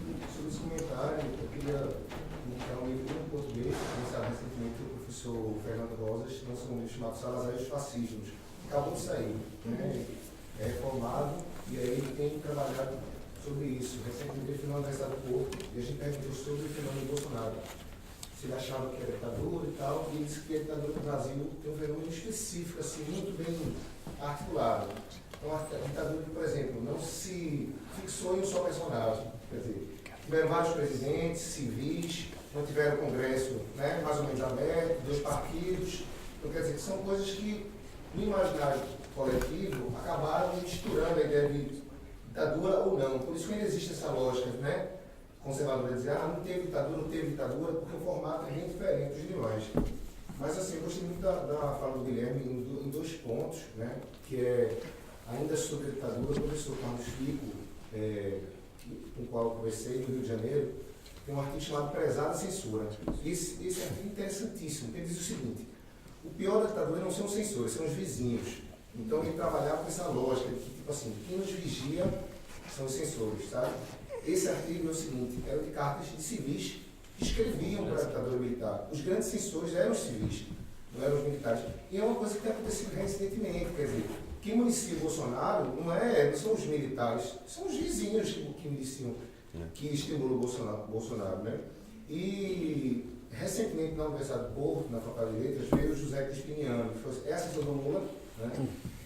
E me chamou a atenção, sinceramente, assim, eu fui filiado ao PT 6 anos, assim, a quantidade de desinformação que a maior parte do país tem. Quer dizer, eu disse: o que é que vocês fizeram? Eu perguntei a ele lá, né? Depois da eleição de Trump, né, que foi a eleição de 2016, que é isso, 2016, vários livros saíram interpretando o fenômeno.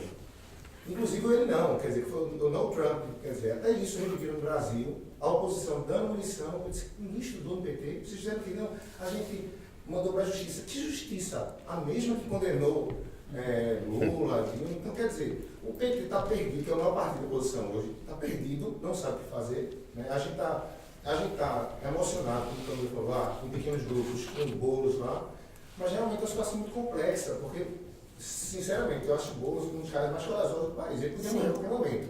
Eu tive com Coimbra, que o João Luiz estava falando, entraram 2 caras com ovos para atirar. Podia ser um revólver. Nossa. Quer dizer, o segurança pegou com a mão, não sei como. Então, assim, nem em Portugal ele está salvo. Em Portugal, olha lá, né? O PSD cresceu 50% em um mês aqui. Não está livre desse fenômeno. A gente acha que a esquerda que está de vento em pouco, não está. A gente tem que ter cuidado com isso aí. E eu acho que, assim, a gente precisa ter em mente que Portugal, os brasileiros que estão aqui, deram a vitória a Bolsonaro. Porto foi esmagadora, Lisboa foi esmagadora. Claro, a gente anda numa bolha aqui, eu só ando com amigos de esquerda aqui, claro, mas assim, a eleição da camisa do Lula foi utilizado aqui no Porto e saí com muito orgulho disso aí. E só para finalizar também, não demora muito, quando a gente fala da classe média no Brasil, a classe média é flutuante demais, né? O André Cid já dizia isso no livro dele. Quer dizer, a primeira eleição do Lula foi a classe média, a segunda foi os pobres. Depois começaram a classe média intelectual foi minguando. Então eu acho que assim, a gente tem que ter cuidado demais, assim, é um fenômeno muito complexo. O caso do Brasil envolve a igreja, né, envolve as milícias, então o caso do Brasil é um fenômeno muito particular, né? É difícil comparar o Brasil com Portugal, e inclusive o que eu ia falar por fim era a questão da educação, o próprio Brasil da educação. Tudo bem. Mas, assim, em qualquer lugar do mundo, Portugal tinha uma taxa de analfabetismo maior que o Brasil. Sim. E não aconteceu o que aconteceu. Eu acho que o problema maior lá é a desigualdade social. E a gente mascara a educação. Tudo bem, o governo do PT fez muito pela educação, sabe? Eu fui não pela educação básica. Oi? Não pela educação básica. Sim, não fez pela educação básica, mas assim, isso é um projeto a longo prazo. Claro que a educação é um grande problema, mas a questão da desigualdade social é gravíssima.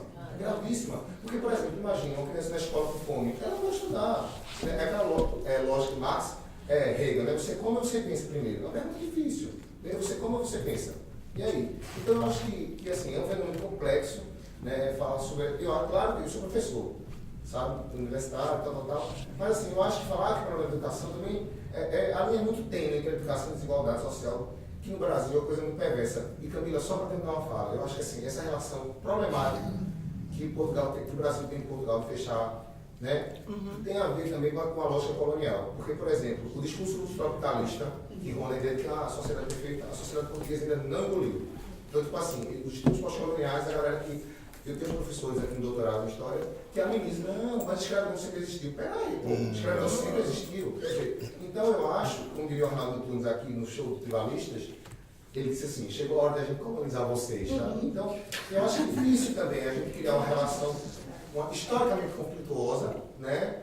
E, claro, eu estou estimulando a confusão do jeito que eu Não parece. Gasolina na fogueira. Gasolina, né? adoro isso aqui. Gasolina, né? Adoro isso, mas eu acho que assim, é difícil demais, sabe? A gente lidar com isso. Eu quero conversar. Hã? Eu quero conversar. Eu também, sabe? mas eu acho que essa superar, a gente superar é no encontro, é no corpo a eu corpo. entendo, calma. Senão a gente fica no mesmo lugar. Senão a gente mantém 1.500. Desculpa se falei muito, foi mal. Estou pensando com você. Bom, então eu se calhar propunha essa rodada final, olhando para o futuro, não só para o presente. Celso, Eu não vou dar conta do que ele... Porque foram muitas coisas que você trouxe, mas teve uma coisa que me incomodou muito. Desculpa. Eu? Sim. O nome? Qual é o seu nome? Carlos Frazão. Quando você falou que o Brasil tem o índio, o Brasil, né, a questão da civilização como ponto de partida, e que o Brasil tem o índio, tem a mulata, essa premissa, ela já complica o coreto. Ah, desculpa, fui bem brasileira. Lógico. Uma mesa com 5 homens, quer dizer, 4 homens e 2 mulheres, uma branca e uma negra, e vem o negócio da mulata. A mulata Cacete! Complica, sabe? Porque é a repetição, ainda que, enfim, você reclamou um pouco da necessidade de colocar a discussão numa coisa maior, que não fosse só específico do Brasil, e depois você voltou para ficar falando do Brasil, mas eu só vou me ater a isso, assim, esse ponto de partida é a repetição. É repetição. Porque o Brasil não tem, o Brasil é o preto, o Brasil é o índio, e o Brasil é a mulher, sabe? Não é a mulata. O Brasil é o encontro, o Brasil... Não, mas eu sou... É uma correção carinhosa, eu não quero te agredir, não é para você pensar nisso, porque parte de um princípio a conversa num lugar que é ruim. Trata de um objeto, a mulata é um objeto, não é uma pessoa. Até pela palavra mulata. Mulata, já. Pela raiz da palavra mulata, ela é bem pejorativa. Ela é negativa. Mas para mim não é. Quer dizer, ele não disse. Quando nós estávamos a fazer o discurso, eu disse. Claro que para você não é. Olhe para você. Claro que não vai ser. Para mim é o máximo. Vamos lá ver. Para mim é o máximo da cultura brasileira, que é a mestiçagem. Para mim é isso tudo. Para mim você podia ter dito os mestiços. Ideia, quando você diz a mulata, quer dizer, a barra fica pesada. Eu posso dizer, eu fui educado do meu pai, que nunca foi ao Brasil. Era uma pessoa de classe média, mas não tinha. Nós éramos de pequena burguesia, não é? Mas não tinha ainda dinheiro naquela altura, não se fazia as viagens que se faz agora. E então ele, quando falava do Brasil, ele falava assim, é interessante isto. Ele falava, o meu Brasil. Eu amava tanto o Brasil, que dizia, estou emocionado um bocado agora, que dizia, o meu Brasil. E nas canções, e enquanto que em todo o mundo, e aqui em Portugal, nos aniversários, se cantava parabéns a você, ele cantava, e depois toda a gente que tinha acesso a isso, cantava uma canção, que eu depois investiguei na internet, que era de uma Dicinha Batista, que é Feliz Aniversário. Portanto, depois eu sabia disso tudo. Portanto, eu até há um bocado era para falar, e é que ainda hoje, foi por acaso, não é? Ouvi uma professora brasileira que falava sobre a questão da língua portuguesa, que o Brasil também tem feito muito, aliás a ideia que eu tenho é exatamente que a língua que irá ser comandada, e tem que ser para mim, porque vocês já que são os 200 milhões de falantes, e ela dizia uma coisa interessante, e depois perguntava, mas o que é que acha do que é que vai acontecer a exatamente essa política? E ela dizia, não sei, isto é uma confusão com o atual governo, não sabemos. Eu até também ia fazer uma pergunta, o que é que vocês acham o que é que será se a proximidade de Portugal com o Brasil politicamente estava a haver, que eu vejo que agora não é. O Bolsonaro foi logo a primeira viagem foi logo ao Trump, não é? A segunda foi ao Israel, não é? E, portanto, ele não dá, se calhar, não tem a ideia política atual, não é ter uma proximidade com a CPLP. Claro, ter metido isso, Mas deixa-me esclarecer. Posso? Por acaso, o que o meu amigo está a dizer, eu por acaso não falei nisso, foi ele que falou na mulata. Mas pelo conteúdo do meu discurso, vê-se que se eu empreguei o termo, vê-se que não foi com qualquer sentido apreciativo. Foi um ato falhado. Porque, pelo meu discurso, eu acho que se entende isso. Sim. Portanto, ele não está, digamos, plenamente com o seu significado pejorativo, porque então contraria tudo o que eu disse. E eu digo e repito, precisamente por essa diversidade, por essa pluralidade que o Brasil é, os Brasis. O Brasil é, ou os vários Brasis que existem, por essa pluralidade, o Brasil reúne um conjunto de condições para que precisamente o outro, precisamente a relação com o outro, seja sempre uma relação privilegiada. O outro, portanto, essa perífrase, o outro existe, logo eu penso, o que foi o que disse, Eduardo Viveiro eu penso logo existe, o René Descartes. Sim. Portanto, isso é o que eu quero salientar. Agora, eu percebo que os brasileiros sejam sensíveis e até se possam sentir ofendidos, como eu vejo pela reação. Mas não foi com esse sentido que eu quis dizer e que fique bem claro isso. Antes, pelo contrário, eu digo e repito, o Brasil, a pluralidade do Brasil, é de uma riqueza que poderia ser um verdadeiro laboratório no sentido do respeito pelo outro. Do respeito pelo outro. Pela dignidade do outro. O respeito pela dignidade do outro é o respeito pela minha própria dignidade. É isso que eu quero salientar. Agora, se falhei nesse tempo, peço desculpa, mas não foi com nenhuma intenção. Acreditem que não foi com nenhuma intenção. Aliás, entraria em contradição com tudo que eu disse. Muito bem, muito bem. Quero então dar um giro final com um conjunto de intervenções sobre o que foi dito. Acho que talvez tenha sido o senhor mesmo que tocou na palavra da descolonização. Eu, justamente por causa da minha experiência na Cova da Moura, num evento sobre urgências pan-africanas, tive contato através dali, comecei a ler mais. Políticas da inimizade, necropolítica, e que isso não é uma questão negra, isso é uma questão mundial. Por isso que também a questão do Brasil não é brasileira, é uma questão mundial. E no caso do Brasil e dos países americanos ou africanos, sem dúvida isso é mais gritante, essa urgência. Porque o mundo ocidental sempre olhou para a África, para a América como lugares onde não tem cultura, ou lugar onde não tem arquitetura autóctone. E exatamente, o problema é exatamente isso. Até Oswald de Andrade, que é talvez um dos maiores poetas brasileiros, se não fosse ele, nem saberíamos quem seríamos hoje se não houvesse Oswald de Andrade, um manifesto antropofágico. Mas no manifesto antropofágico não tem os negros. A questão é da descolonização e não em relação a Portugal, é a descolonização do pensamento. E a política, a nova política está ligada a uma descolonização.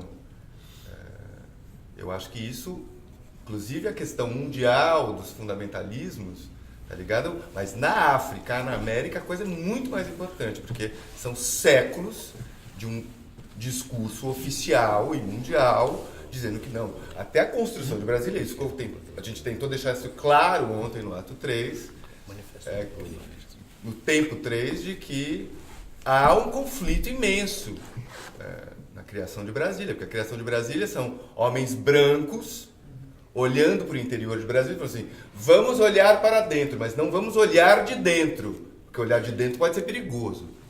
Agora, o mais gostoso é que é perigoso, é olhar de dentro. não para dentro. É essa a questão da descolonização, é você olhar de dentro. E quando você olha de dentro, muda o pensamento. E aí muda a política. Porque aí a gente começa a perceber que o mundo mudou muito e que certos condicionamentos moram na boca da gente. E um pouco de ser... E eu sou o que mais faço cagada verbal. Ah, não, eu também. Eu tenho um racismo institucionalizado em mim por ser brasileiro que me dá raiva de mim. Mas eu tento assim, tomar cuidado com o que eu vou dizer. Sim. Porque eu não posso. É isso. Milan. Posso dizer uma coisa? Não, eu não faço. Não sei pode. Não, pode. Mas eu estou praticamente de acordo com o que está a dizer. Eu acredito, eu ouvi o que você disse. Sim. A minha questão, talvez aprofundar um pouco mais a questão. A questão do que você diz é o seguinte: o Brasil, com toda essa diversidade, ele é fundado sobre a égide da violência. O Brasil é um país fundado no extermínio do outro. E tem que ser. Agora é um processo imenso de inclusão social e de educação para que esta imensa diversidade seja real e não como uma paisagem, um HQ, uma história em quadrinho. A diversidade é um pouco fruto das violências todas. Inclusive é fruto de estupro. Essa primeira diversidade genética e de cor da pele, ela é fruta de estupro. Essa mestiçagem, ela se dá aí, entende? Não é aprazível. Não, querida, é só para dizer assim. Não, mas isso é que história. Não é aprazível. Eu não posso querer. É algo que a gente sempre Por que somos tão diversos como algo bonito, e não enxergamos o outro? Porque é um país fundado pela violência e que não medita sobre a violência. Exato. Tanto que a Comissão Nacional da Verdade no Brasil só existiu porque fomos condenados na Organização dos Estados Americanos. O projeto da Comissão Nacional da Verdade estava guardado dentro de uma gaveta desde o Fernando Henrique Cardoso. Quando entrou o Lula, ele simplesmente um avisou o outro: olha, dentro da gaveta tem um projeto de Comissão Nacional da Verdade. Aí o Lula avisou a Dilma: dentro da gaveta tem um projeto de Comissão Nacional da Verdade. Que fomos condenados por causa da questão do Araguaia. Mas o fato de sermos... temos tantas cores de pele, tantas variedades fenotípicas, não nos faz um país decentemente, socialmente decente. Isso. Porque não meditamos sobre a violência. Isso também é uma questão de história e de desigualdade social. Nós estamos a dizer a mesma coisa. Não vejo aqui que haja contradição. Evidentemente que sim. E é preciso ter cuidado com uma coisa. Com o que disse algo que eu concordo plenamente. Mas o que disse há uma ameaça. Porque é evidente que o estupro e a violação deu origem a fenótipos, ou fenotipos, como dizer. É evidente que sim. O que é a tal mulata, o que é? O que é que ali... Podemos ir por aí, é evidente. Mas isso leva, ou pode levar, a uma marginalização dessas mesmas pessoas. Porque Agora, pode levar portanto, o que eu estava a dizer... Eu queria encerrar, porque Só para terminar, é que constatar uma realidade, já que ela, merecedora de todas as críticas, é essa realidade, eu estou a dizer que é possível essa diversidade constituir um caldo que permita precisamente essa tal dignidade, o respeito pelo outro, pelas diferenças, etc. Agora, é evidente que se formos fazer uma arqueologia da história, nós vamos encontrar o hoje. É que é uma história viva, uma história presente. Hoje eu sei. Só falando de um... Eu sei que é. E essa teoria, quer dizer, no fundo, apesar voltando à arquitetura, né? Voltando à arquitetura, essa teoria que é fundada e balizada por um grande intelectual brasileiro, né, com Casagrande Senzala, Gilberto Freire. Na verdade, assim, isso foi escrito em 1933, né? Assim, acho que a sociedade brasileira já evoluiu muito em relação a isso. Acreditar que um projeto de nação vai ser pacificado a partir de uma análise dessa. Não dá certo. Escreva um livro e tudo se transformou. A sociedade e a elite brasileira acreditaram nisso durante muito tempo. Mas hoje não cola mais isso. Não cola. Guilherme. Isso, o nosso amigo pernambucano ali, como você chama mesmo? Ivan. Fez referência a esse problema sociológico, digamos assim, né? A recepção do lusotropicalismo hoje em Portugal e no Brasil, isso está em plena discussão, é um problema atual, Uma urgência. seríssimo. E de fato, grandes figuras como o Darcy Ribeiro, ou mesmo como Caetano Veloso recentemente, são defensores da ideia de que essa mestiçagem ela é uma potência do Brasil para o mundo, né? E a gente gosta de acreditar nisso também, porque isso teve e tem consequências culturais incríveis, né? E que a gente percebe isso e sabe o quanto isso é forte. Agora, é isso que o Celso e Camila estão dizendo que é pura verdade, só que, no entanto, isso não pode apagar o fato de que toda essa diversidade se ergueu sobre uma sociedade que foi no século XX inteira alicerçada sobre a violência, sobre a grande desigualdade. Então, essas diferenças não conseguiram nunca emergir como valores sociais de verdade e ficam abafadas como uma potência que deixa a gente sem entender por que é que, afinal, mesmo o Brasil, com tudo isso que poderia ser, não é. Agora, por outro lado, e de forma muito interessante, e mesmo hoje, quando o governo brasileiro é um governo contra todos esses valores dessa potência e faz de tudo para ferrar mais ainda tudo isso e para jogar lá embaixo, para discriminar de verdade, etc. Aconteceu, vocês devem ter visto, não sei se todos repararam em todos esses detalhes, mas esse atirador australiano da Nova Zelândia, que fez um massacre, né, um supremacista branco, super xenófobo e fascista, deixou uma carta de 96 páginas explicando tudo o que ele pensa sobre o mundo. E nessa carta, a certa altura, lê-se um trecho em que ele diz que, né, toda a supremacia branca que está em perigo no mundo, porque ele fala no mundo, né? Perigo no mundo, hoje sob ataque, nossos valores e esses outros estranhos que estão chegando pelas bordas, estão dominando tudo, etc. E é contra isso que ele age, então ele mata por causa disso, ele vai lá e ele diz assim: o perigo, meu medo é que o nosso mundo aqui se transforme em alguma coisa como aquele país Brasil, onde tem tantas pessoas diferentes que convivem. Então, assim, mesmo agora, né, que a gente está vendo isso no Brasil... E podia fazer outra coisa, parece a mesma coisa. O que eu podia... Qual era a outra opção? Qual é a outra opção? Eu acho que... Força, Marcelo.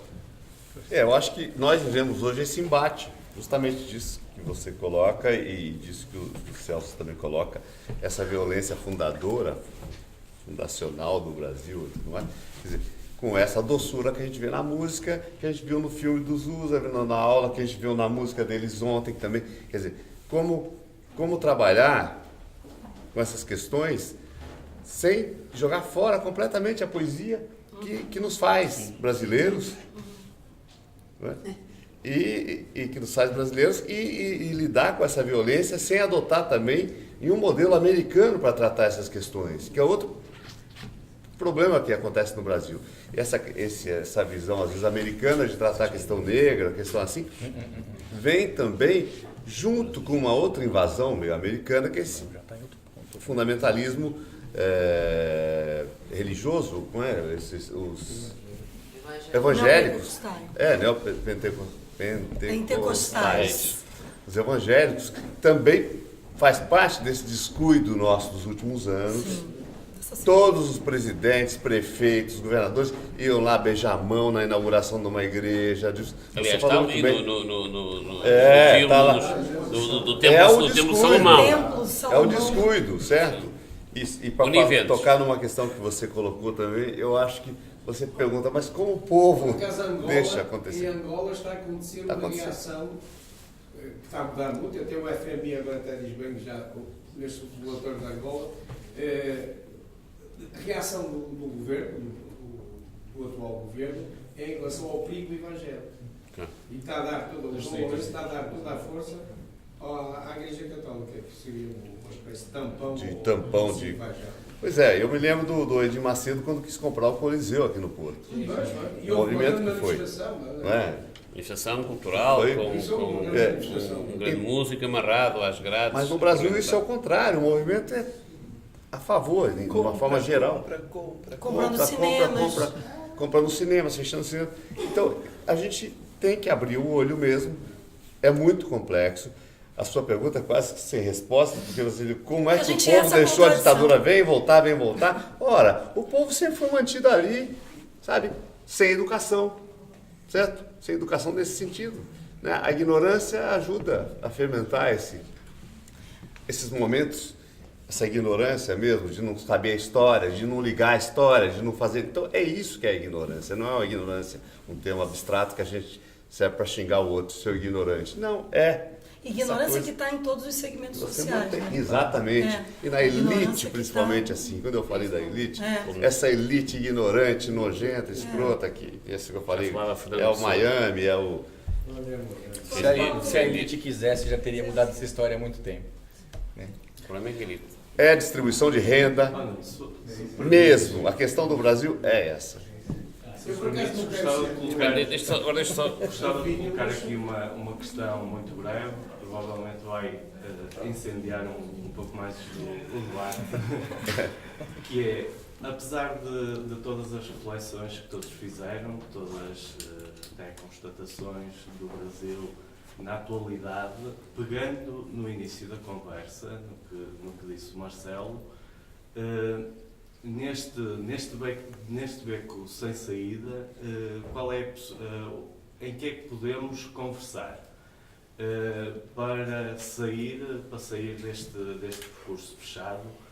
Quais são as possibilidades de conversa? Eu vejo um Brasil culturalmente efervescente, que deriva daquilo que já foi dito, daquilo que são os diferentes Brasis, as diferentes origens, que são origens de todo lado do mundo, de possibilidades de cultura muito variadas, com uma capacidade de constituir a vanguarda cultural que é difícil encontrar no mundo, não é?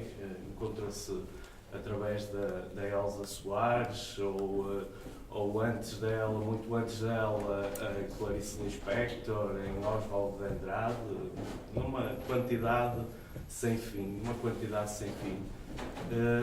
onde é que podemos encontrar a conversa para sair deste atoleiro em que estamos? Fazer mais arte, botar a Elsa, ser cada vez menos fundamentalista, mas simplesmente fazer mais arte, porque a arte é uma coisa libertadora. Sim.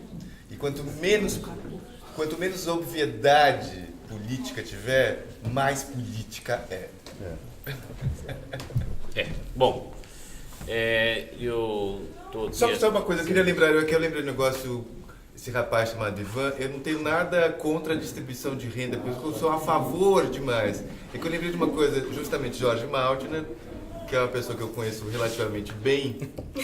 Jorge Maltner foi em 65, foi muito antes da grande maioria. Em 65, Jorge era do Partido Comunista, era o menino prodígio o nome do físico, Mário Schemberg, o tal do pai da bomba atômica brasileira, que a ditadura permitiu, que ele nunca foi torturado, porque ele era um gênio, ele causava um problema internacional imenso botar a mão em Mário Schemberg. E o Jorge tinha 18 anos de idade, tinha acabado de ganhar o prêmio Jabuti por causa do Deus da Chuva e da Morte, e ele fica 3 meses preso num quartel no interior do estado de São Paulo. E o recado é bem claro: a gente vai te liberar daqui, você vai embora. Aí em seguida ele vai para os Estados Unidos, vai para Nova York. E o Jorge sempre me disse isto, assim, os generais me disseram: nós demos o golpe para acabar com esse projeto pedagógico. Esse projeto pedagógico é a coisa mais revolucionária, a coisa mais perigosa que tem, porque um assunto tem a ver com o outro. Nós vamos cortar isto pela raiz. O maior problema, nós demos o golpe para acabar com esse projeto pedagógico de esquerda que vocês fizeram. Então eu acho que voltar lá, e aí, Darcy Ribeiro, sim, porque coisa é ter... a criança vai para a escola com fome. Não, ela não vai porque a escola tem que ser integral. Claro. A criança tem que fazer 3 refeições dentro da escola. As crianças pobres têm que fazer 3 refeições dentro da escola. E, se possível, ainda levar uma tula de comida para a família. E se ela não fica na escola, ela fica na favela. E E para a escola, outra coisa do Darcy, competir com a rua é muito difícil. Muito difícil. Muito. Só com arte. Porque a arma é de verdade, Era o que ele fazia, a abordagem é real, machuca-se, mata-se. Então é outra coisa, é difícil competir com a rua. É tudo muito mais emocionante na rua. Então, haja escola boa. Boa. Boa escola. É uma boa frase de encerramento. Haja boa escola. Haja boa escola. Eu não, querendo, naturalmente não podendo alongar mais, viu-se que uma exposição de arquitetura começou... Se bem curada, pode dar um samba. E que há uma clara necessidade de falar de alguns temas que têm vindo e daí o crescendo desta vocação para ir ao diálogo mais abrangente do que somente a arquitetura, porque o espaço da cidade é o espaço de conversa, o espaço de diálogo, é o espaço de intervenção. Então, eu quero agradecer a todos a vossa presença, agradecer muitíssimo a vossa vinda a Portugal, o que fizeram neste programa. Naturalmente, estes dois senhores, sendo este o último ato de um programa que